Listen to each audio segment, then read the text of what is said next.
Welcome to the Smart Podcast, where healthcare meets hustle. Each week, we bring you inspiring stories from nurses who've turned their clinical expertise into thriving businesses, innovative startups, and impactful ventures. Our guests share insights, challenges, and triumphs of merging compassion with commerce. Whether you're looking to elevate your nursing career or embark on an entrepreneurial journey, the Smart Podcast is your go-to resource for motivation and actionable advice. Welcome to yet another episode of the Smart Podcast, where we get to discuss issues that intrigue your mind and issues, of course, that inspire, stories that motivate and encourage you, the young ones out there, the entrepreneurs, the business minds, and of course, different professions in different sectors of the industries. My name is Gift Kalava, and of course, I have my co-host. And my name is Tenda Mumba. And we're excited today to have our guest, who's Malango Goma. Thank you very much for having me. It's really an opportunity that I haven't taken for granted. So to start our discussion, we are excited to have you on our podcast, the Smart Podcast. You're welcome. Thank you. Would like to start by getting to know you better. Okay. Who is Malambo Goma? All right. Thank you very much, Mr. Kalaba. Malango Goma is a female. I like to go by the pronouns she, her. These days you have to specify. So I'm the third born in a family of 4, and I happen to be the eldest girl. So I have 2 elder brothers. And the interesting fact about me, despite being Goma, so I'm Senga by tribe, I don't even know how to speak my own language because I was born and bred in Kasama. In the early 90s, a lady never reveals her age, so my birthday falls on the 17th of November. Yeah. So basically, that's just who I am. Okay, interesting. You're the last born. No, third born, the second last born. The second last. I have a younger sister who's the last. Interesting. Just run us through your childhood. How was your childhood? Where did you do your primary school? How did dad, mom raise you? How was it for you? Oh, well. I feel elated to talk about my childhood because it's something that I'm really proud of. And like I said, I hail from Kasama. So basically, my CV is just Kasama until when I grew up and advanced in my social life and all that. So I was born and bred in a small town just there in Kasama. There's a place which is a research center called Misamfo. So I started my kindergarten, that was in 1995, where I went at the Snoopy preschool. It was somewhere in town. And then from there, I went to do my first grade up to the 3rd grade at Misamfu Basic School. Then we had to move from Misamfu and relocated to Central Town, a certain town just there in Kasama. Then I went to Kasama International School. In my 8th grade, after I wrote my grade 7, I made it to grade 8 with flying colors, and I went to St. Teresa in Chudugula. And I did grade 8 and 9 there from St. Teresa in Chudugula. Then I went to Kasala Girls from 10th grade till I completed 12th grade. And after completion of my 12th grade, results were released, and that's how I went to pursue my nursing. So having been brought up in a family of 4, my parents never just kept us as the nuclear family. So it was like an extended kind of family. I had my cousins there, I had my aunties, but no one would know the difference. So everyone used to ask me, is this your sister? I would be like, no, this is my small mother and all that, because all of us were treated the same. My father was a soil scientist by profession. Before he died, he worked as a district agriculture coordinator for Kaputa, for Kasama, and that's when he retired and was working as a consultant under a program for Luapula and Rural Development in Mansa. And after his contract came to an end, he continued doing his consultancy. Then my mother was once working as a secretary. She's done secretarial works and some computer studies. So she used to work as a secretary, but then she resigned to pursue politics. So she's a full-time kind of a politician.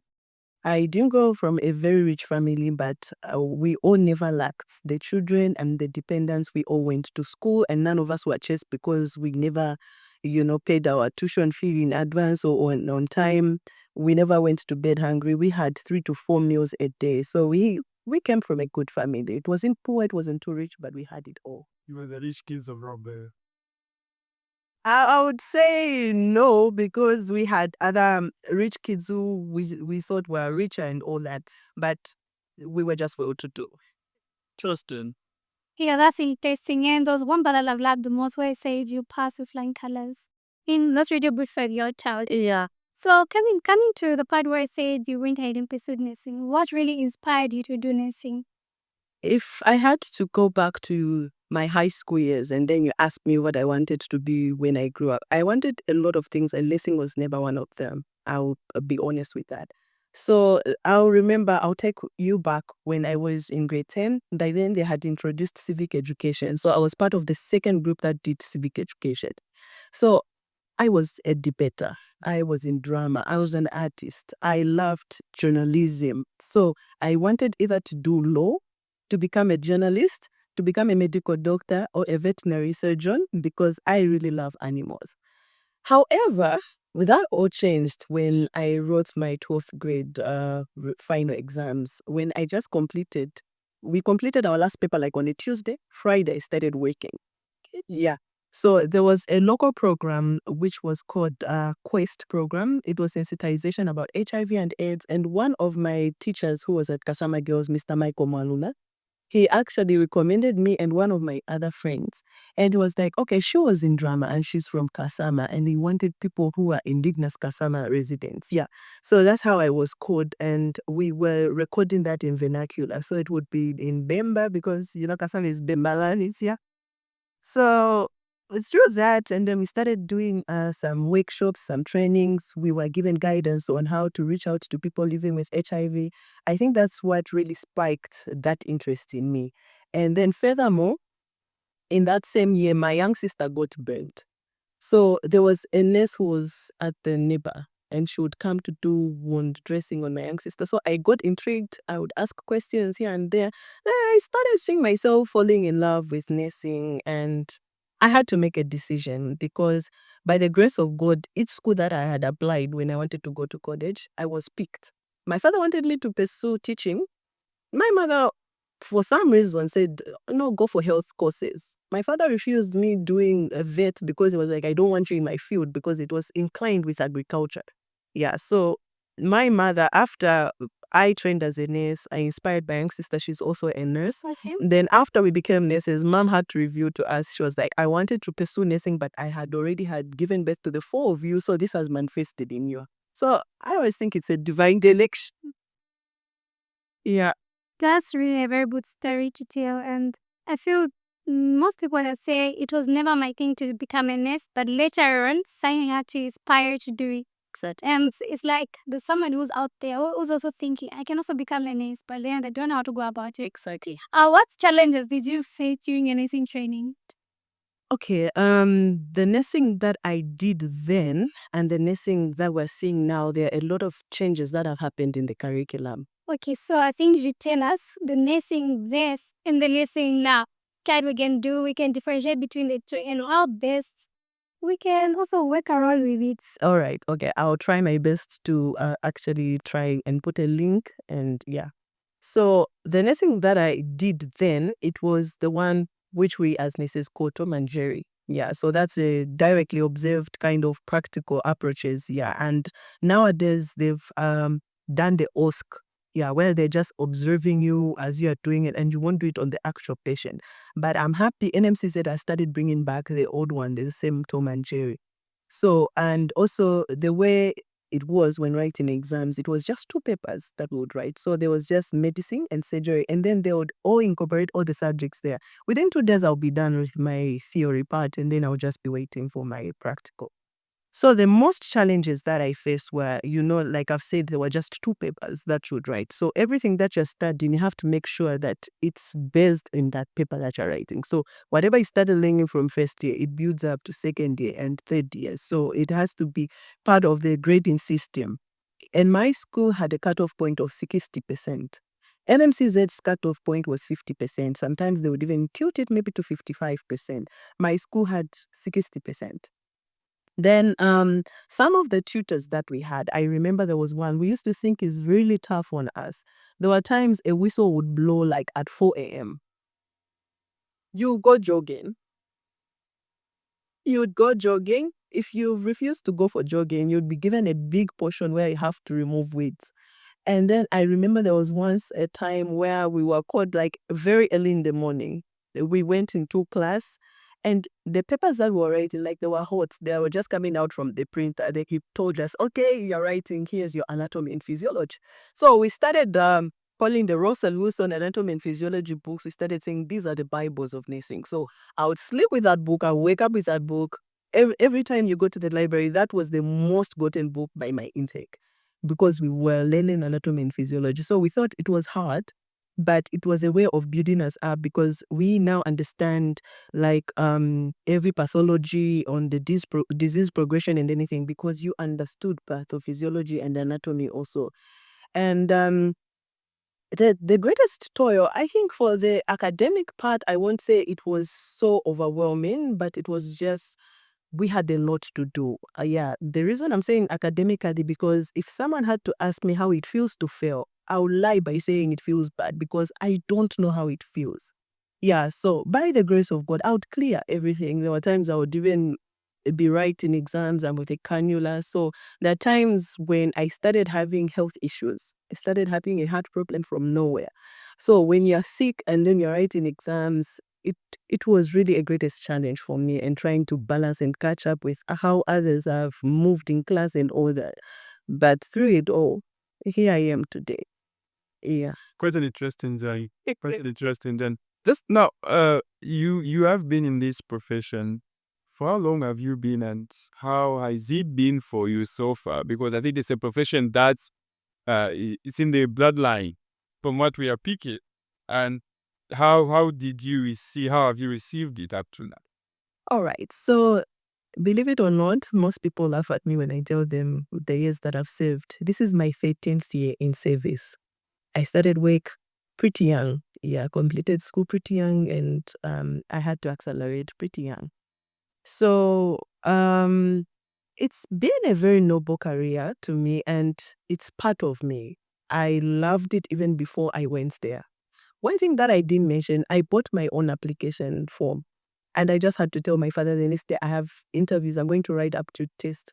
Drop me by Kasama School of Nursing. You didn't buy your teacher's application form. He picked to do teaching by Kwame Nkrumah.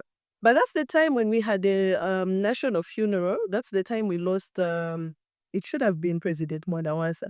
So there was the acceptance letter had some name errors, because most people think I'm Ngoma, and then they called me Mango Ngoma instead of Marangoko. So he was very particular with how you write your name and everything. So I was like, no, go there, tell them to change this and that. When I went there, I lied. I never even went that side. So I just went to visit my aunt in Karwe. Why I didn't want to do teaching. He told me you can teach, but I know I'm good at teaching, but even as a nurse, I can pursue that, you see. Yeah, so it was something that I loved. I love nursing. It's part of me. I've grown fond of it. You can call me anytime, and I'm very passionate about it, so I don't regret. Quite a wide range of activities around just this light journey. I noted from inception you wanted to go into media and law. There's teaching as well. And Yeah. now that background, and I'm intrigued to even want to know more. Has it made you wanting to do other activities aside from nursing, the career you're doing now? What else is it that you're doing, or just nursing aside from what other things you would like to do? All right. Thank you so much, Mr. Kalava. So apart from a nurse, I call myself as a Jew of all trades. For a man, it's a jack of all trades, right? Yeah, so I'm a Jew of all trades. There are a lot of things that I pursue. Like the t-shirt I'm wearing says Teledoctor. So I'm part of Teledoctor, which is a digital health platform. So some of you have been seeing me on TV, where I host the Teledoctor show every Tuesday on Diamond TV. And I also go to Radio Phoenix every Wednesday, where we have health talk shows. So entirely that part of journalism has still manifested. But believe you me, I've never had any journalism like training. It was all that which we did at school, just through debate and all that, the role plays, and that is where it's coming from. Other people would say it's inborn, right? Yeah. And aside from that, not only am I a nurse, I went to do career upgrade and all that. So I'm also a public health scientist. So I have a degree in public health. And with a lot of short courses, but all in line with nursing. So like I'm an adolescent sexual reproductive health coordinator for corporate personnel. And I used to run the NCH department. I'm also a TB champion, which I was trained at the University Teaching Hospital. And I'm among the few stroke nurses that were first trained under John Hopkins Hospital, but just here in Zambia. So it's not yet a known specialty under NMCZ, but out there it's a known specialty. So for us, we just do it internally by the biggest hospitals that we have. So we have at University Teaching Hospital, Levi, and Ndola Teaching Hospital. So I'm a trainer of trainers when it comes to the stroke nurses. I'm also a trainer of trainers when it comes to adolescent sexual and reproductive health. And aside from that, I also have certain roles that I perform. I perform at Change. So I'm a youth matron, yeah, and I'm also a programs coordinator for the Women's Fellowship. And we also have a Zambia Nursing Foundation on which I sit as a project director for it. Yes. So you're a teacher, a journalist, and the nurse. All three professions in one. All three professions in one, yeah. Okay, quite a wide range. Yeah, I think you are doing well. I think. I'm just also thinking, because that's a lot of activities you're managing. A lot. Maybe before I go to the next question, it would be interesting to find out. I'm seeing a ring. Oh, So just say that you're married. yeah. Just tell us how you met your husband. Hey, I know he will be laughing when he hears our story. So I met my Prince Charming in 2014. And we met in the most unusual way. So my parents, despite doing the formal employment part, they owned a restaurant.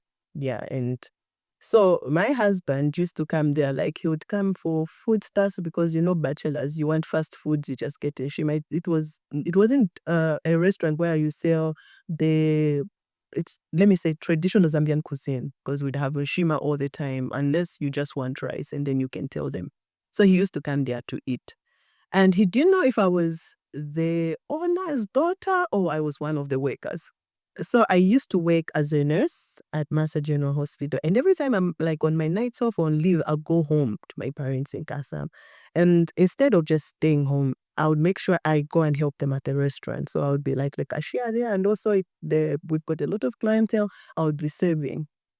It all started with a conversation over a bottle of Mirinda. So he was like, okay, I want to buy Mirinda. So I asked him, which flavor do you want for Mirinda? So I was like, I want the black one.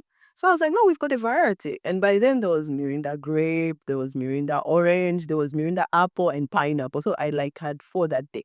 So I had to remove all of them and put on the counter and ask him, which one are you getting? I was like, I just knew that it's just Mirinda. So that's how he got it. And then he came with a friend. And then the friend was like, I can't eat a shima because I've got peptic ulcers. Then I was now trying to give health information. Wherever you are as a nurse, it just seems like that. So I started explaining. I was like, I know you've got peptic ulcers and you say you can't eat shima, but you can have a soft one because the content of the rice that you're talking about, it's still starch, which is what is found in a shima. So we can give you a soft one. I understand. Then we continued to debate until I was like, no, actually, the reason I'm telling you this is because I'm a nurse. And that's how he heard now. Next, I didn't know that I had made an impact. And that's how come he started getting information about it. And he never had a girlfriend, but he already had money in his bank account for a wedding. He was just looking for a wife. Really? Yeah. And then there was some questions that he asked me, and he said he loved how I articulated my answers. So I did. I was making an impact. And believe you me, I had just come out of a very terrible breakup. So dating was never part of my issue that time. I was like, no, I'm done. Let me start focusing on school. Yeah, so After I said, okay, fine, he started pursuing me. Like, he wanted to get my number from my cousin. My cousin knew that I was a stubborn kind of person, so they had to get permission from me. No, there's this guy who's looking for your number. And I was like, tell him I'm single, yes, but he shouldn't call me after 19 hours because I loved TV. There was South African Idol that time. So I was like, I want to be watching it. I don't want disturbances. And if he just has to tell me, advice and other things, but if he starts confessing of his love for me, I'm going to block him, mutating that. So he was scared. He never called me. And after some time, he managed to come and get again my number from me because he pretended as if he never got it from my cousin. Yeah, and then later on, I went to pray because now I had two men, him and another guy who have. And then, the issue of you're not ready to settle in everything. So for the very first time in my life, I prayed all earnestly. And I was like, God, I have these two. And I was a lukewarm Christian. Like that. So I prayed. I was like, God, there's this guy and this guy. Show me who I'm supposed to accept. From nowhere, I just heard a voice and it said, try bright. Is it my emotions? Just me thinking and all those things. Because it meets everything, the very strands. It's not like we used to meet on a regular. It's just when I'm on nights off, I go then. He wouldn't even know that I've gone back to Mansa. But the other one was my childhood crush. So if it was something like it was my emotions or just thinking, I would have gone for my childhood crush, you see. But then I was like, I stay alone in this apartment. Like, who's told me try bright? You see? So that's how come I called him. I was like, okay, I'm going to give you a chance. So you made the first move to tell him, I'm going to give you a chance. He made the move of telling me I want to date you. And I just don't want to date you. I've seen that. And you told him the thing that every lady will say, give me some time to think about it. No? I told him that give me time to think about it. For me, I was just like, I'm not ready for serious relationships. I just want a fling. I was that point. I just want a fling. And this is the man who really is looking for something serious. He said, I gave him a hard time. I really did. So after accepting his proposal, my cousin was like, that lady's on demand. So if you're not going to do anything, he was like, no, I already have everything in plan. Don't worry. So I accepted his proposal like today. 2 weeks later, he engaged me. He reached home like he knew what he wanted. She was this kiss. Oh, that was 2 weeks later. And 10 months from the time that he proposed, we then got married. Yeah, and this June we'll be celebrating 10 years of marriage. So it's been an amazing journey, and he's my Prince Charming. People meet in unexpected ways, and that is just our love story. It's quite an interesting meetup with your husband. It's interesting. So you have family, there is work as well, and there are all these other things you do, of course, church and other businesses you're running. How do you manage? Because I'm prompted to think you need to strike a very good balance for you to be a good wife, for you to be a good nurse, and of course to manage all those other activities and doing. How do you strike a balance? To begin with, thank you, Mr. Nala. It's never been an easy journey because besides being a full-time nurse, I'm a full-time wife, and I'm the one who does every chore at home and caring also for the family. So the easiest way on how it helps me maneuver and just manage these things, it's having a supportive partner, because he's the one who will help me. If I have to do certain chores, he'll be there to pitch in. If I have other errands that I have to do, he'll be like, okay, you can do this, and then I'll help do this at least. So one thing that we're supposed to know as married couple and, as career-driven women as well, is finding a very supportive partner. The moment that you realize that we are a team, we can do this and achieve this at once, and that together we can, then we'll have really good relationships everywhere. But all in all, it's never been easy. And I always say sometimes it's just by the grace. I always have busy days from Sunday, and I always make sure that Saturday and Sunday I dedicate it just to my family. So I have Monday through to Friday to work. And when I knock off, I have family time. You help with the homeworks, you play dates and all that, you see. So So nurses don't fake busy days. We do. We never fake, but then it's we do. The reason I'm saying we do, it can be a 50-50. There are some, like if you're in senior management, you really don't have time. So I'm a sister in charge. I work Monday through to Friday. When I report, I have to be by UTH like 657 hours. Okay. And if I work, I'm knocking off at times past 16 hours. You see? But then there are those who bought shifts. So if they tell you I'm busy and they do shifts, then they just vacate it. But it also goes on how much tension and pressure that they had at work. It could be just a 5-hour shift, but they really had it a very busy day. You see? Yeah, so some work, they will report 7:30, knock off 13 hours. Others report 13, knock off 18. Those who do night, at least, they may get to rest on their nights off. But for me, I only rest weekends. So that's why it's extremely busy for me. But Palazi, So the dish you're carrying as those who can fake bindis. Okay, it's quite interesting. I think we're now getting. So I've been heard all this story about you, and now once you know, every journey has got some highs and lows. yeah. So what would you say have been your greatest achievement during your journey as a nurse? All right. So, for my achievements, I'm not going to talk more of the academic part because there are certain achievements that you get even without maybe recognition from your institution and all that. Yeah, but the greatest that I've ever achieved was making an impact in a patient's life. And to me, that is great. I just love it when relatives or the patient go like, no, thank you so very much. Is that God bless you. To me, that is a greatest achievement. Okay. And one of the ones that really made an impact was someone who went out of her way and she just had to publicly. I did know that I was making that impact, you see. I did know. And she just had to praise me. And that led, that write-up that she wrote, it got a lot of attention. That at the end of it all, regardless of the people who read it, it took people from the United Kingdom to come here and award me, you see. So I knew that there's an impact that I'm making. To me, that's the greatest achievement. Also, if I inspire someone to do what is right, then to me, that is an achievement. Because I've seen people who've been failing their first year doing their nursing, and then they want someone to mentor them. Yeah. And then later on, this person comes back to you to give a testimony. I wouldn't have done this if it wasn't for you inspiring me to. I feel great because I know that this is the generation of nurses that we're raising, okay? So basically, those are some of the greatest achievements that I can allude to. And you asked me about the weaknesses as well. Yeah, like now what's the record setbacks during this journey? I know every journey has got achievements as there are also setbacks. So now tell us about the setbacks, which I know someone out there would wants to know how to go about it while you're working as a nurse or you're a student and the latest base of someone's been in fitness for 13 years.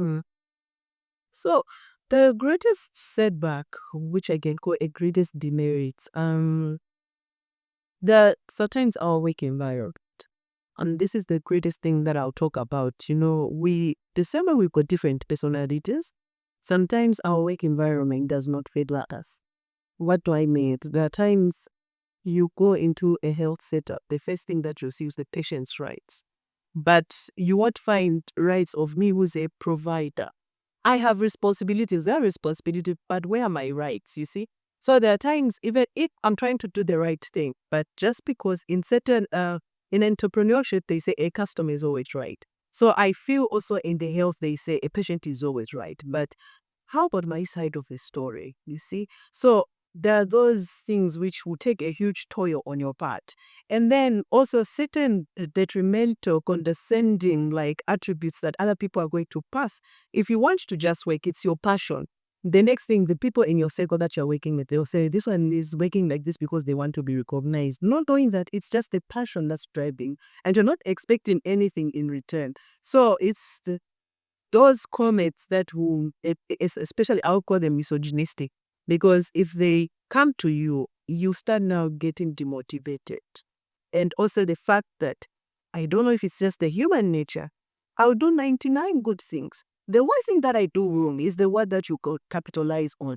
It's rare that you receive your accolades when they are due. And that is one of the greatest setbacks that I've been seeing. And with the Zambia Nursing Foundation that I'm in, at least we're trying to bridge that gap so that everyone can feel great. And even when I was a student, there was the notion where just because you're a student, there was really a huge gap between a student and a qualified.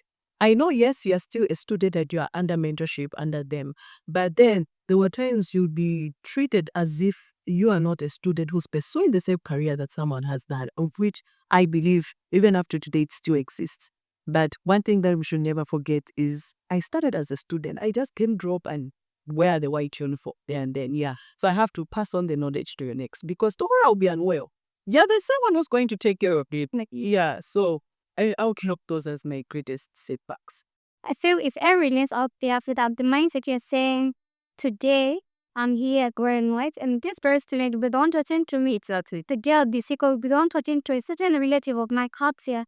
The necessary protein to really become better. Exactly. So to my next question, what keeps you motivated? Because I heard only setbacks. Now I'm find out what keeps you motivated, straight or despite those setbacks, there's supposed to be something that keeps you motivated to still remain to be that goodness you are. I always have a motto. It's like my mantra. So everyone, when you wake up and say something, it's like you've designed that day to work in your favor or against you. So from the time that I started doing my training as a student nurse, I always said, I want to be the type of nurse who would nurse me when I'm the patient. So each time that I'm actually, trying to face a bad day, I'll get shouted at by patients' relatives. I'll get shouted at by even maybe my colleagues. So I have really that pressure and tension. In my heart, I'll just count maybe up, just pause. It's like weird, and I'll be like, you said you wanted to be the type of nurse you would want to miss you when you are the patient. Is this the type of nurse that you want to be? So even in the darkest of my closets, I would wake because I know that I want to make that impact because I want when I'm with the patient to have a nurse who's like me. Yeah. Okay, that's really good. Yeah, quite interesting, of course. And we are now seeing and operate a number of schools, nursing schools. I think almost each and every province has nursing schools. And some of the young people we are seeing they wanting to do his career. Maybe speak to it. How easy is it for someone to pursue this career? And there are those ones like it was in your case where from inception you wanted to do something else that wanted to do that. So how do they navigate those challenges of parents doing them not to pursue his noble career and wanting to do something else? All right, Spec here. So I'll take that as a two-part question. The first one on those who want to pursue nursing. And first and foremost, there's certainly subjects such as supposed to pursue in school. That's just how the grading system goes like. So you have to make sure, apart from planning those qualifications of no, you're going to be 5 O-level credits and whatever better, you need to know, why am I going to do this? Is it because I admire the uniform? I remember the time, it's only that now they've removed the interview part where you're doing your nursing training. For us, they would ask you to write an essay, why you want to be a nurse, you see? So I feel that should also come back. Why do you want to be a nurse? Because they want to check your mind. Others, it's because of pressure from home. No, because me, I'm a nurse. I can't force my children to become nurses, you see. It's up to them what they want, okay? I can't say parents also should say, this is your future with aligning this and this and this for you.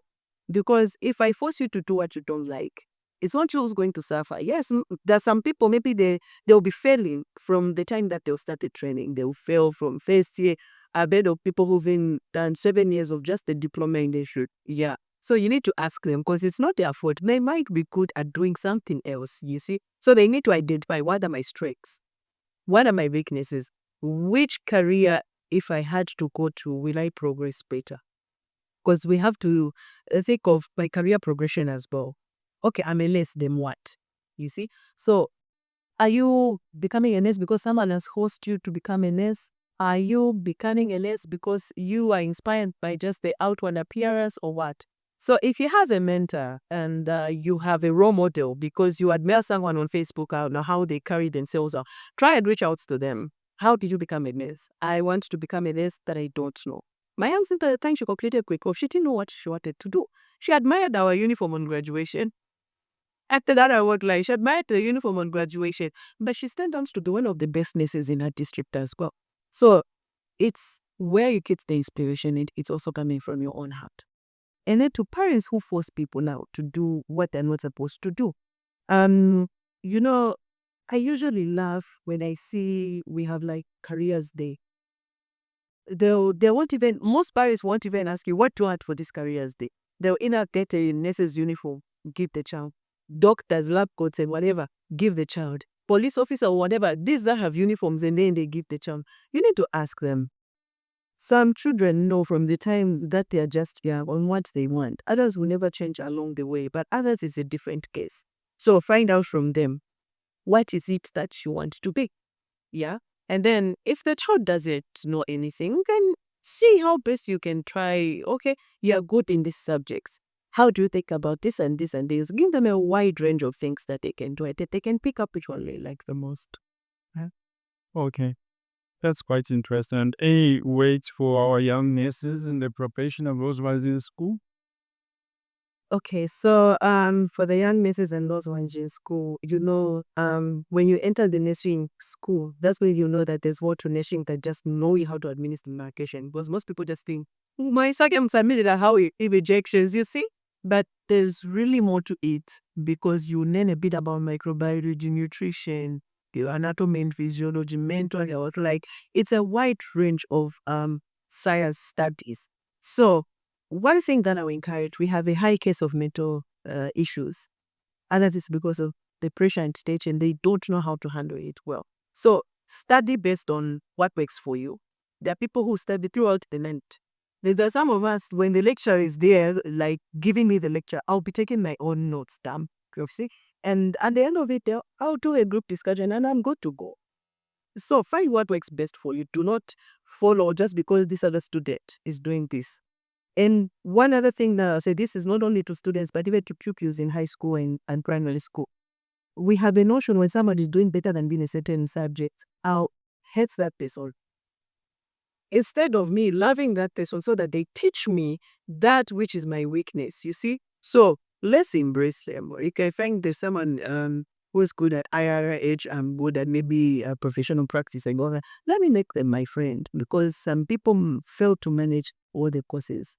And then to the new nurses and also the nurses that are in the system, I'll just say your impact is real and it's felt.